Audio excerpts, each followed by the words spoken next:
Hello everyone, welcome back to another mini blog. আজকে চলে এসেছি কৈকালাতে কামারে কালী পুজো দেখতে। আজকে পুজোর তৃতীয় দিন।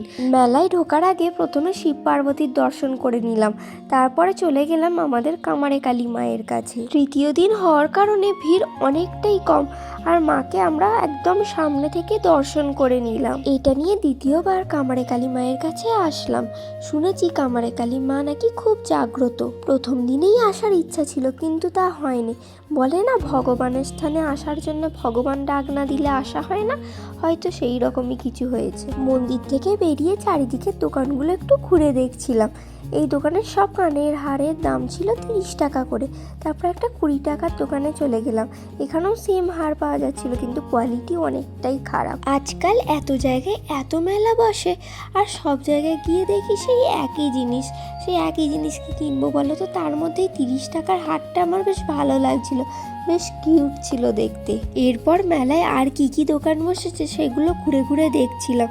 তারই মধ্যে ঘর সাজানোর এই যে ফুলগুলো আছে, এই দোকানটা আমার সব থেকে বেশি ভালো লেগেছিল। নিজের একটা ঘর হলে সেদিন সুন্দর করে সাজাবো এই সব দিয়ে। এরপরে আমরা ট্রেনে করে চলে এলাম হরিপাল, আর হরিপাল স্টেশন থেকে মা 50 টাকার কমলা লেবু কিনে নিল। তারপরে চলে গেলাম মোমো খেতে, যেহেতু বুধবার ভেজ মোমোই কিনেছিলাম। খেয়ে চলে গেলাম বাড়ি। টাটা।